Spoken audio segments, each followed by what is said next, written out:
Sign here, James. $5,000, that's my final offer. My name is James. 45 years old. I built Velwyn Electric from the ground up alongside my business partner, Gregory. 8 years of 16-hour days, missed dinners, and sacrificed weekends. We started with 3 employees in a rented warehouse in Spokane, Washington. Now we had 42 people on payroll and contracts across the Pacific Northwest. Gregory sat across from me in the conference room, arms folded. His lawyer stood behind him like a vulture waiting for roadkill. The buyout agreement lay on the table between us. $5,000 for my half of a company worth $4 million. You're joking, I said, dead serious. Read Clause 7.3 in our partnership agreement. If one partner wants to dissolve the partnership, the other has 30 days to match a buyout offer or accept it. I'm offering $5,000. You don't have $2 million to buy me out, so you take my offer or we liquidate everything. I picked up the document. My hands didn't shake. I read Clause 7.3 twice. He was right. It was a loophole neither of us had paid attention to when we signed 8 years ago. Back then, we were friends. Brothers, almost. We trusted each other. This is what we're doing now? I asked. Business is business, James. Nothing personal.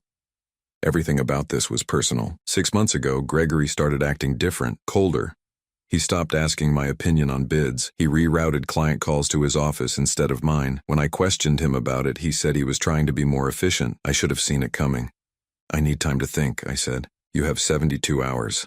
After that, I file for forced dissolution and we both lose. His lawyer set a pen on the table and walked out. Gregory followed without another word. I sat alone in that conference room for 20 minutes. Through the window, I could see our crew loading equipment onto trucks. Good people.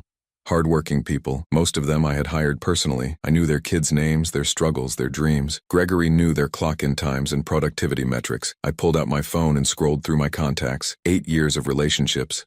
Clients who trusted me, suppliers who gave us credit when banks wouldn't, subcontractors who took our calls at midnight when emergencies hit. Then I opened my email and searched for every contract we had signed in the past 3 years. My name was on every single one as the primary contact, not Gregory's. Mine. He thought he was buying me out. He had no idea what he was actually buying. I started Velwyn Electric with Gregory because I believed in partnership. My dad ran a one-man electrical contracting business for 30 years before a heart attack killed him at 58. He died tired, broke, and alone.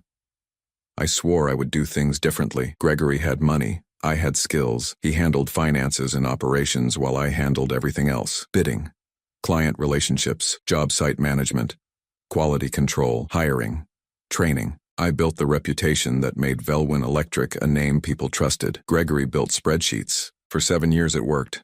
We split profits 50-50. We made decisions together.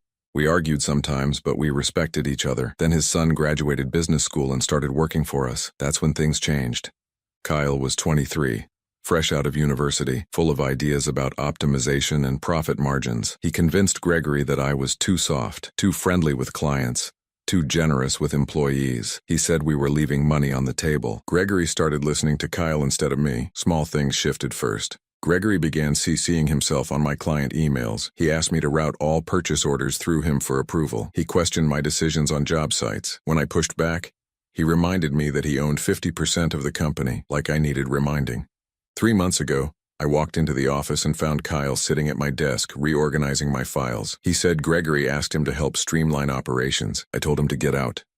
He smiled and left without argument. That night, Gregory called me. He said I was being territorial, said Kyle was just trying to help, said maybe I needed to relax and trust the process. I trusted Gregory for 8 years. That trust built everything we had. Looking back, I should have noticed earlier. The way Gregory stopped inviting me to financial meetings. The way he started referring to clients as accounts instead of relationships. The way he talked about employees like they were interchangeable parts. My wife, Caroline, saw it before I did. She told me 6 months ago that Gregory was pushing me out slowly. I defended him. Told her she was being paranoid, told her Gregory and I were partners. She just looked at me and said, "Partners don't treat each other like that." I thought about her words now, sitting in my truck outside the office. Gregory wanted me gone, probably had for months. The $5,000 buyout was just the final move. He controlled the bank accounts. He controlled the contracts. He thought he controlled the company. But contracts are just paper. Relationships are what matter. And every single relationship that built Velwyn Electric belonged to me. I called my lawyer that night. His name was Philip. We went to high school together. Can he actually do this? I asked. Legally? Yes, the partnership agreement has that clause. If you don't have the capital to buy him out, you either accept his offer or force liquidation. What happens if I accept? You walk away with $5,000 and no stake in the company. He owns everything. The name, the contracts, the equipment, the reputation. And if we liquidate, everything gets sold. You both get half of whatever's left after debts and fees, probably a few $100,000 each if you're lucky, but you both lose the business. I sat in my garage staring at my workbench. Tools I had used for 20 years hung on the wall. My dad's level sat on the top shelf. He gave it to me the day I got my license. What would you do? I asked Philip. Honestly, I'd take the $5,000 and start over. You're 45. You've got the skills. You can rebuild. He was right. I could rebuild, but Gregory didn't know that. I spent the next 48 hours making calls, not to lawyers or banks, to clients, to suppliers, to subcontractors, to every person who had worked with Velwyn Electric over the past 8 years. I didn't badmouth Gregory. I didn't have to. I just asked simple questions. Who do you call when you need something done right? Who do you trust to show up when things go wrong? Who built the relationship that made you choose us? Every single person gave me the same answer. My name. Not Gregory's, not Velwyn Electric. Mine. I called a business registration office and filed paperwork for a new company. Same services. Same crew I planned to hire. Different name. I called it Bright Ridge Electric. Then I called Gregory. I'll take your offer, I said. Silence on the other end. Then, smart choice. When do you want to sign? Tomorrow, 10 in the morning. Bring your lawyer. I'll be there. I hung up before he could say anything else. Caroline walked into the garage. She had been listening from the doorway. You're really going to do this? She asked. He thinks he's buying the company, I said. He's not. He's buying a name and some equipment. Everything else walks out with me. What if the clients stay with him? I looked at her. They won't. She smiled. Not a happy smile, a knowing smile. The kind of smile you give someone who's finally done being stepped on. Then let's make sure he learns what loyalty actually means, she said. I signed the papers the next morning. Gregory shook my hand like we were old friends. I walked out of that building and never looked back. 2 weeks later, Gregory's world started falling apart. The first call came on a Tuesday morning. Gregory left me a voicemail at 7 a.m. His voice was tight, controlled, but I heard the panic underneath. James, call me back. We need to talk. I deleted it. The second call came an hour later, then another at noon. By 3 p.m., he had called 6 times. I didn't answer any of them. At 5 p.m., he showed up at my house. I was in the garage, organizing tools. Caroline let him in. He walked through the door looking like he hadn't slept. What the hell did you do? He said. I set down the drill I was holding. I'm not sure what you mean. The Riverside project they called this morning and canceled. Said they want to work with you instead. Then Westbrook Manufacturing called. Then Pacific Distribution. Half our contracts are gone, James. That's unfortunate. Unfortunate? His voice went up an octave. You're stealing my clients. I'm not stealing anything. They're choosing to work with me. You can't do this. We had a deal. We did. I sold you my half of Velwyn Electric for $5,000. You own that company now. Congratulations. You know what I meant. Do I? He stepped closer. His fists were clenched.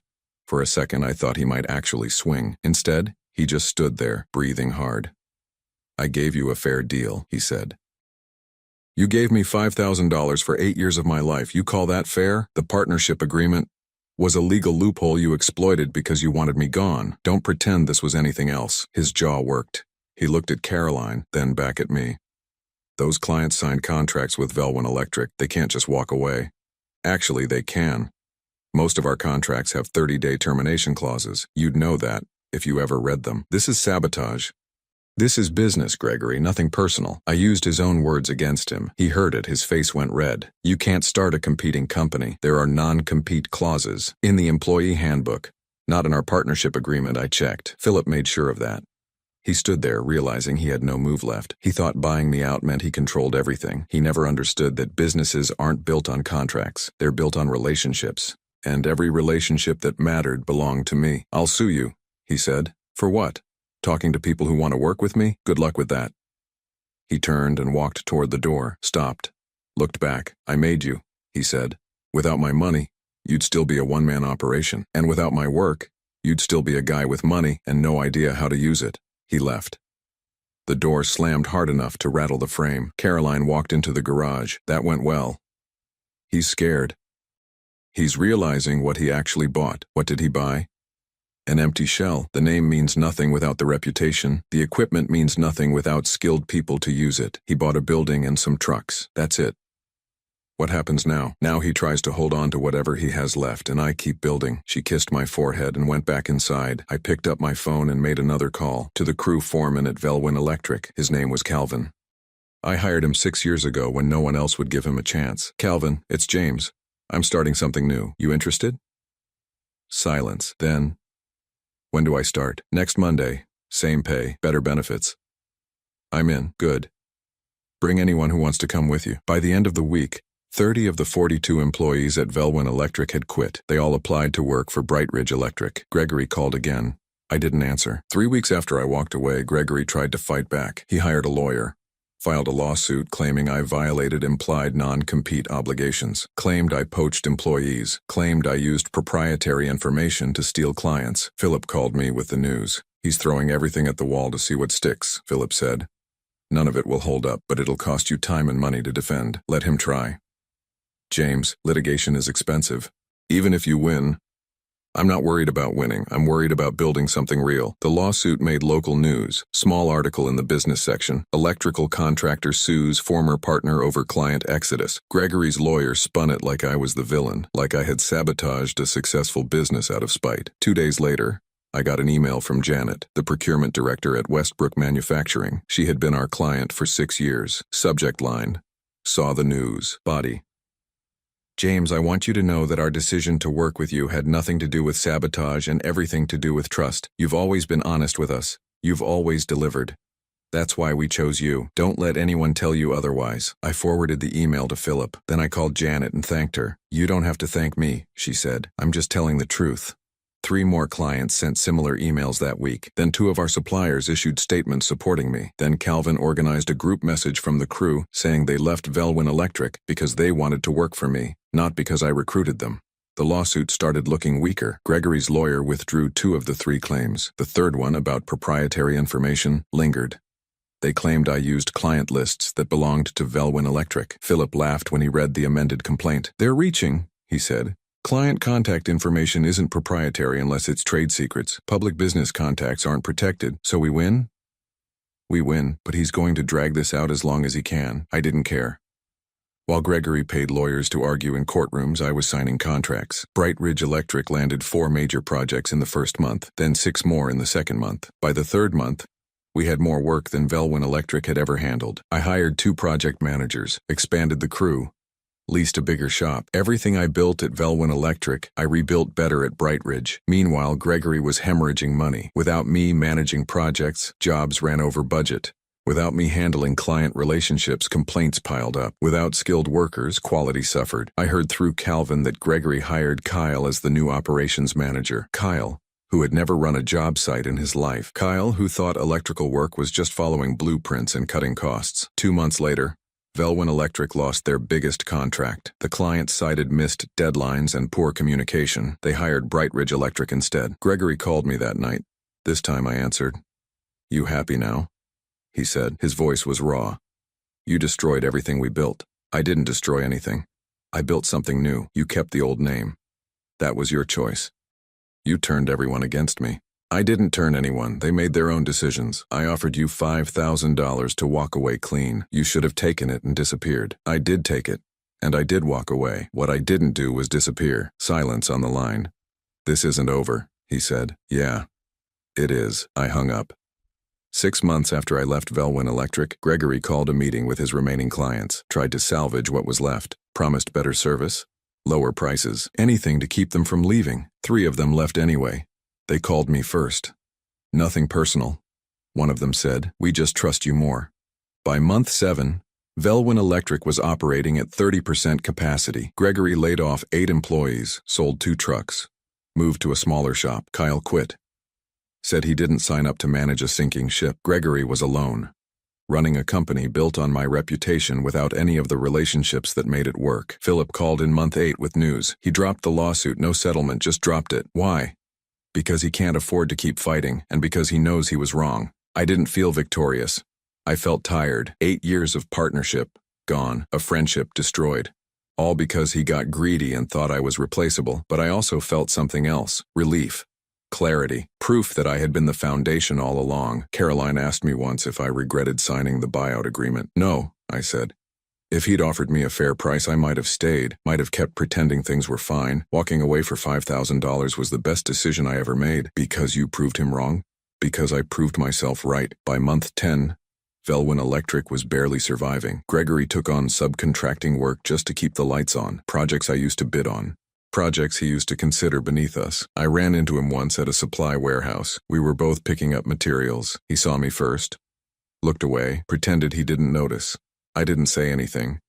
There was nothing left to say. Bright Ridge Electric kept growing. We hit 50 employees by the end of the first year, landed contracts in 3 states, built a reputation for quality and reliability. Everything Velwyn Electric used to be. Calvin became my operations manager. I promoted 3 of the crew to project leads. We hired an apprentice program to train new electricians, the kind of program I always wanted to start at Velwyn, but Gregory said was too expensive. One afternoon, I got a call from an unknown number. I answered.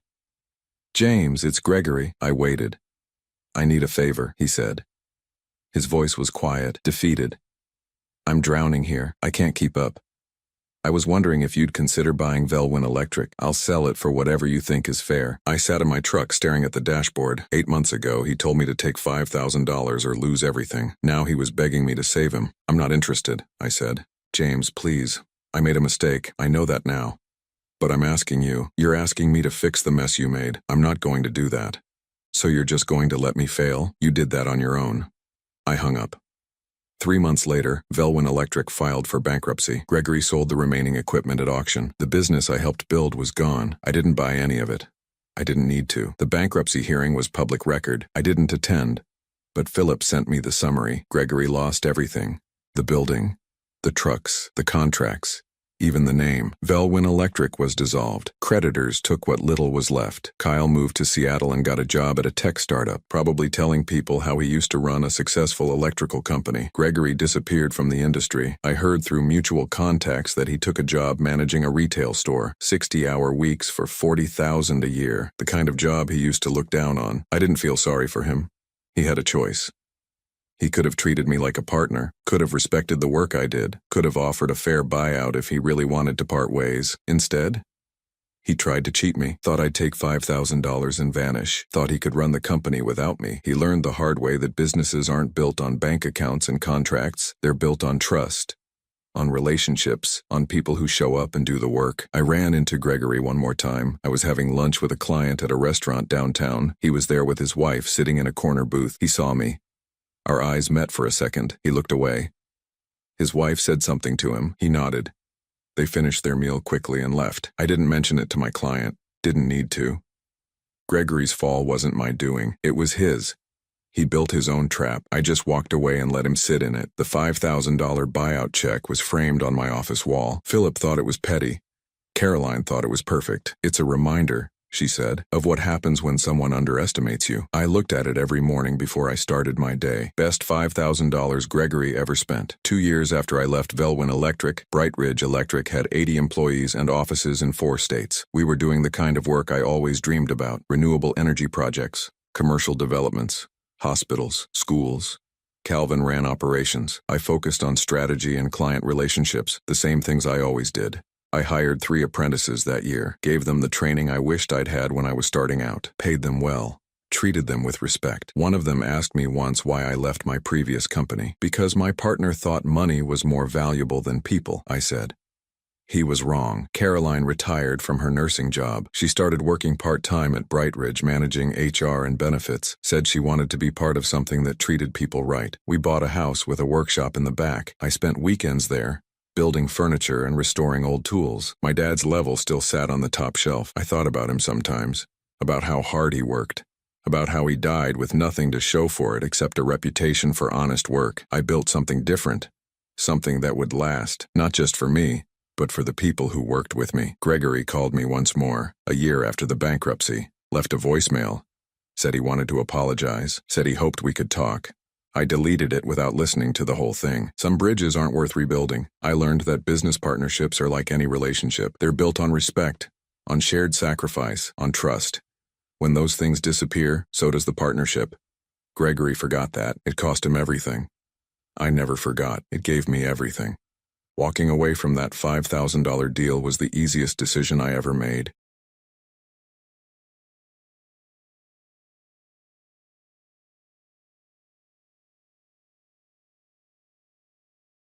She said I was nothing without her. My name is Nathan, 37 years old. Worked construction for 15 years before I switched to equipment sales in Kansas City, Missouri. Married Jessica for 8 years. Thought I knew what loyalty meant. Turns out I was wrong about a lot of things. The cracks started small. She began working late at Sunspire Capital, her new investment firm. 3 nights a week became 5. Then weekends. Her boss, Tyler, was always part of the conversation. Tyler thinks this. Tyler said that. Tyler wants me to handle the client dinner. His name hung in our house like smoke I could not clear. I tried not to think about it. Tried to focus on my own work. Traveling between job sites selling heavy machinery to contractors who actually appreciated what I did. But something gnawed at me every time I came home to an empty house. The silence felt wrong, like walking into a room where people had just stopped talking about you. Then came the night I got home early from a canceled meeting. Found her laptop open on the kitchen table. Email up on the screen. Just one line visible before the screensaver kicked in. Can't wait for Nathan to be out of the picture. Then we can finally be together. From Tyler. I stood there for maybe 5 minutes. Did not touch the laptop. Did not yell. Just walked to the bedroom and sat on the edge of the bed. My hands shook, but I kept them still. My chest felt tight, like someone was pressing down on it with both palms. When Jessica came home an hour later, I acted like nothing happened. Kissed her on the cheek when she walked past. Asked about her day. She told me about a difficult client. I nodded in all the right places. I needed time to think. Needed to see how deep this went. So I watched. Paid attention to the little things. The way she checked her phone constantly. The new perfume. The expensive clothes she said were for work. The late nights that turned into overnights. Business trips Tyler suddenly needed her on. Our dog Zeus, a German shepherd I had raised from a puppy, started going with her everywhere. She said Tyler loved dogs, that it made clients feel comfortable. But Zeus was mine. I trained him, fed him, took him running every morning before work. Now he barely looked at me when I walked through the door. Jessica and I met at a charity fundraiser in Louisville 11 years back. I was there representing my company. She was fresh out of business school working entry level at a regional bank. She was smart, ambitious, had this way of making you feel like the most interesting person in the room. We talked for 3 hours straight that night. About everything. Dreams, family, what we wanted from life. We got married 3 years later. Small wedding. Her parents flew in from Seattle. Mine drove up from Little Rock. My dad pulled me aside during the reception, said Jessica seemed like the type who always needed more. More attention, more money, more everything. I brushed it off, told him he did not know her like I did. The first few years were good. We bought a house in a decent neighborhood, 3 bedrooms, small yard, white fence. I worked steady. She climbed the corporate ladder. We talked about kids someday. Talked about building something together. A life that meant something. She said she loved how grounded I was, how I never let ambition cloud what mattered. Then she joined Sunspire Capital 2 years ago. Tyler was the senior partner. Mid-40s, divorced, drove a Tesla. Jessica started dressing different. Nicer clothes, expensive perfume, said it was professional expectations. Said everyone at that level dressed like that. I believed her. Wanted to believe her. The money I had saved over the years went into joint accounts. $2 million from a successful equipment resale business I had built before switching to sales. My dad taught me to save young. Put away 10% of every paycheck. Invest wisely. Live below your means. Jessica knew every penny of it. Knew about the house equity too. Everything was in both our names. That was marriage. That was trust. Looking back, the signs were obvious. She stopped asking about my day, stopped caring if I ate dinner. When I tried to plan date nights, she always had some excuse. Work event, client emergency. Tyler needed her. Always Tyler. My buddy from high school, Calvin, noticed it too. We grabbed beers one night and he asked if everything was okay at home. I said it was fine. He did not push, but I saw it in his face. He knew. 3 weeks after I saw that email, Jessica filed for divorce, handed me the papers at breakfast, said she needed someone on her level, someone with ambition, someone who understood what it meant to really succeed. Tyler was that person. I was not. The divorce happened fast, too fast for something that should have taken months. Jessica had a lawyer ready, some sharp woman from a downtown firm who specialized in asset division, high-powered, expensive, the kind who smiled while ripping you apart. I hired a guy Calvin recommended, but he seemed overwhelmed from the start. Said Jessica's legal team was aggressive, said I should prepare to lose more than I expected. They took everything. The house went to her because she argued she had maintained it. The $2 million in savings got split, but her lawyer argued she contributed to my success through emotional support and partnership, through being there during the hard years, through sacrificing her own career early on. Somehow that meant she deserved more. The judge agreed. I walked away with $400,000. She got $1.6 million. Then she took Zeus. Said she had been the primary caregiver for the past year, that he responded better to her, that I traveled too much for work to properly care for him. My lawyer argued, showed photos of me and Zeus from years back, tried to prove the bond we had. The judge sided with her anyway, said current caregiving mattered more than history. I watched her walk out of the courthouse with my dog on a leash. Tyler was waiting by his car with a smug grin. He put his arm around her, kissed her on the forehead. Zeus did not even look back at me. I sat in my truck for an hour after they left. Did not start the engine. Just stared at the steering wheel. Tried to process what had just happened. Calvin called that night. Asked where I was staying. I told him I had rented a small apartment across town. 1 bedroom, barely furnished. A mattress on the floor and a coffee maker on the counter. He offered to come over. Bring beer. Talk. I told him I needed to be alone. He said to call if I changed my mind. The next morning, I got a call from my mom. My grandpa had passed during the night. Heart attack. He was 91. Lived alone in Little Rock for the last 10 years since Grandma died. I drove down that afternoon for the funeral. Did not pack much. Just a suit and a change of clothes. Grandpa and I had been close when I was younger. He was a carpenter. Built half the houses in his neighborhood with his own hands. Taught me about hard work, about integrity, about doing things right even when no one was watching. We had drifted apart over the years, but I always respected him. Always thought about the lessons he taught me. After the service, the family lawyer pulled me aside. Said Grandpa had left me something. A safety deposit box at First National Bank. The key was in an envelope with my name on it. Inside the envelope was also a letter. The letter was sealed, written on the outside in Grandpa's shaky handwriting. Open on your birthday. My birthday was 4 days away. I tried calling Jessica twice that week. Wanted to talk to Zeus. Hear his bark over the phone. Stupid, maybe. But he was all I had left that felt like home. She did not answer. Sent a text instead. Stop calling. Move on with your life. Tyler posted a photo on social media that same day.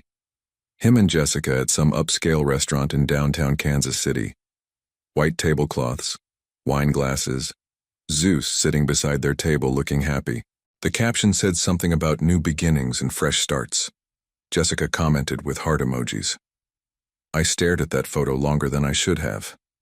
Studied every detail. The way she smiled. The way Tyler's hand rested on her shoulder. The way Zeus looked content. Calvin met me for coffee on my birthday. Said I looked like hell. I probably did. Had not been sleeping much. Dark circles under my eyes. Lost some weight. He asked about the envelope from Grandpa. I told him I was opening it that afternoon. He offered to come with me. I said I needed to do it alone. After coffee, I drove to the bank in Little Rock. Sat in the parking lot for 20 minutes before going inside. The envelope felt heavy in my hands. Not from weight. From everything it represented. From Grandpa being gone. From my life falling apart. From not knowing what came next. I opened it carefully. Did not want to tear anything. Grandpa's handwriting was shaky but clear. Nathan, if you are reading this, then I am gone and you have reached another year. I have watched you grow into a man of character. Strong. Honest. The kind of man this world needs more of. I know life has not always been kind to you. I know you have faced hardship and disappointment.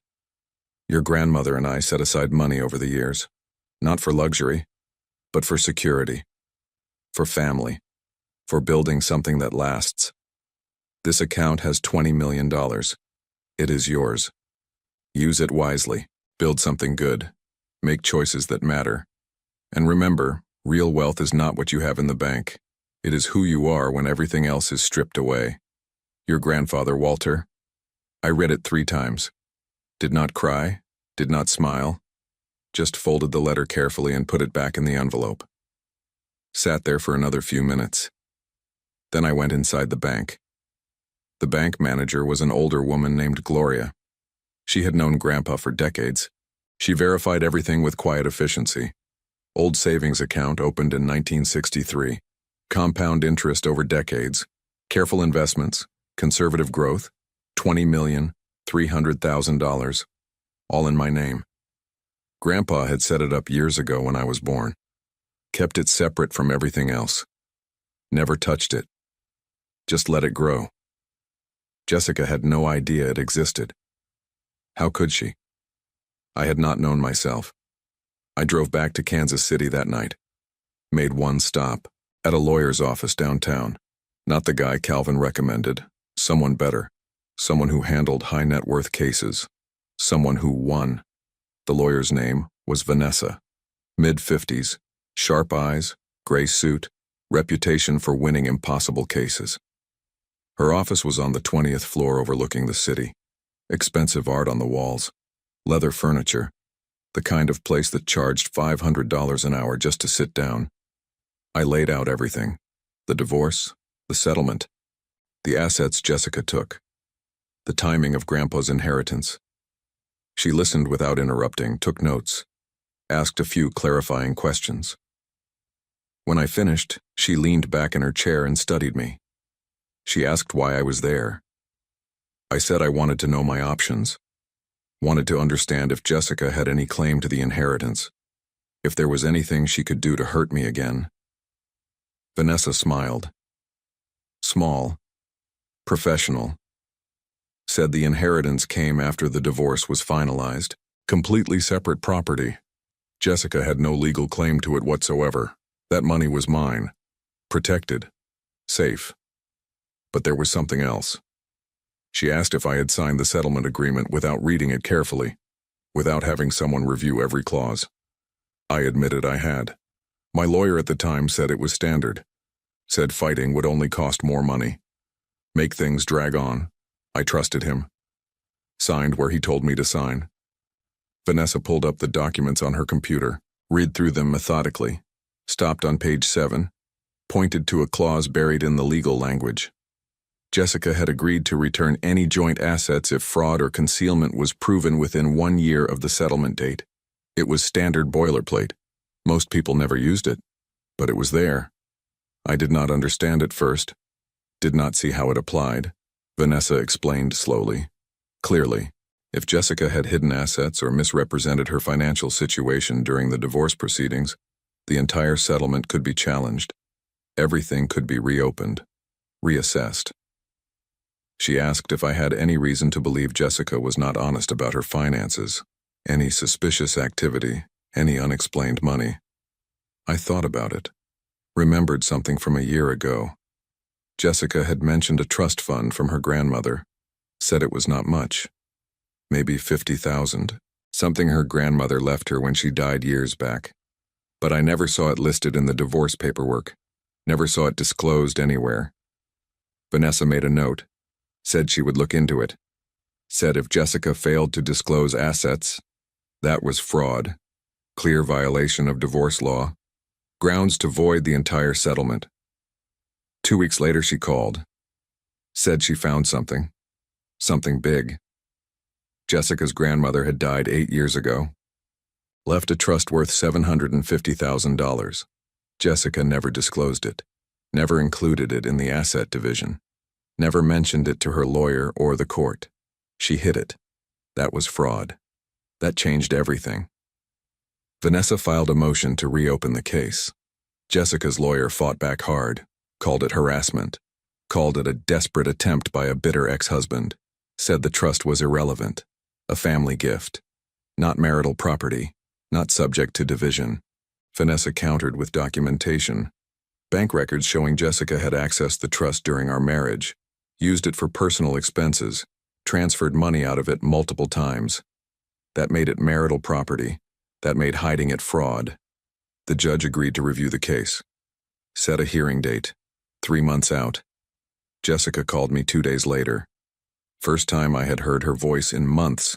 She was angry, yelling, said I was being petty, that I should let it go and move on with my life, that this was pathetic. Tyler was in the background. I could hear him saying something about me being broke and desperate, trying to claw back what I lost. I told her calmly that I would see her in court.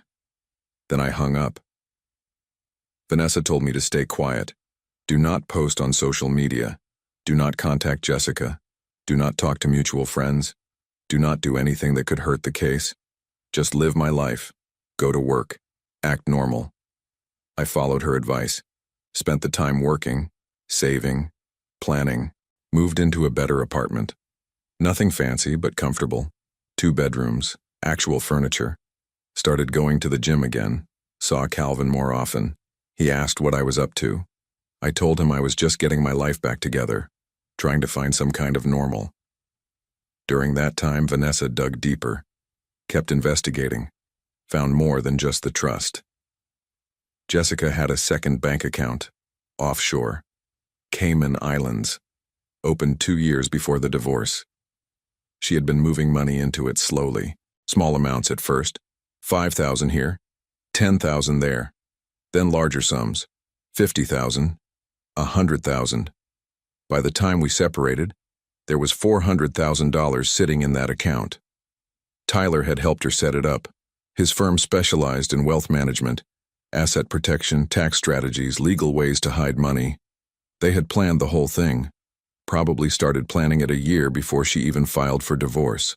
Vanessa presented the evidence to the judge in a sealed motion, requested a full audit of Jessica's finances, every account, every transaction, everything. The judge granted it.